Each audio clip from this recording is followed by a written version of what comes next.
This is Physics 2211, Lab 2, Motion of a Falling Object. The purpose of this lab was to measure an object's motion after being dropped from rest, then create two computational models, one based on predicting the motion with only the force of gravity, and the second based on the gravity and drag force. Then compare the observed motion to the predicted data from the computational models.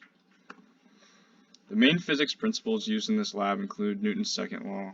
The net force is equal to the mass times acceleration. I also used the position update formula and velocity update formula shown in my computational models. The drag force is equal to the velocity squared times the proportionality constant. Systems and surroundings. In this experiment, I observed the motion of a coffee filter falling. Thus, the system is the coffee filter, the surroundings are the air and the earth. The filter started at rest at an initial position just above the origin. The free body diagram on the right shows the force of drag and the force of gravity acting on the coffee filter. Because the net force is not zero, as the force of drag is not equal to the force of gravity yet, the object must be accelerating. When the object reaches terminal velocity, the drag force is equal to the force of gravity, and the object will continue at a constant speed.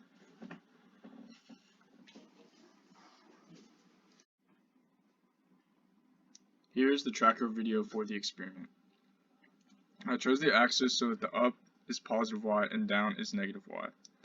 Therefore, tracker outputs a graph of a downward sloping position versus time. Here's the code for the first computational model with only the force of gravity. The initial position and velocity are shown.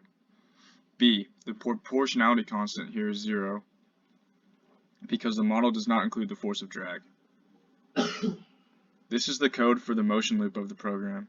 It will run for around 0.8 seconds, which is how long the coffee filter fell for. First, the force of gravity is calculated and then applied to the velocity and position update formulas. Here is the model running.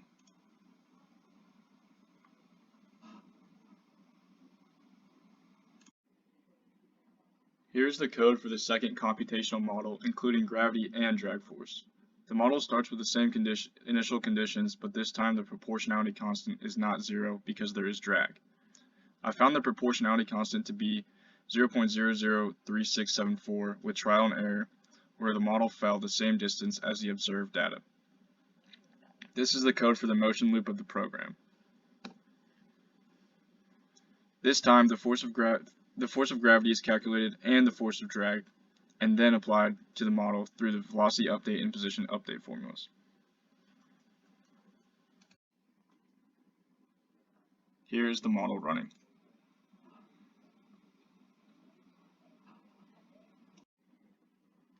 This is the position versus time graph for the observed motion versus predicted motion from the two models. Comparing the observed motion and model with drag to the model without drag, the model without drag shows the filter falling farther than it would in real life, which makes sense since there is not a drag force opposing the force of gravity.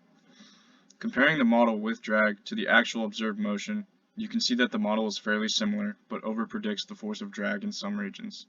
This could be because the filter rotates slightly during its fall and may have become more aerodynamic at some points in the fall. Moving on to the what if and what does it mean questions. Which models predict a terminal velocity? Only the model with drag predicts the terminal velocity because the other model only includes the force of gravity. You can see in the graph that the second model does begin to linearize towards the end, demonstrating that speed is becoming constant, indicative of a terminal velocity. What if the object was initially thrown downwards? An object reaches terminal velocity when the drag force is equal and opposite to the force of gravity on the object. This would not change the object's terminal velocity, as terminal velocity is only dependent on the velocity needed for that drag force to be equal and opposite to the object's weight. Once the object has reached that velocity, it has reached terminal velocity. Generally, an object's terminal velocity is specific to that object.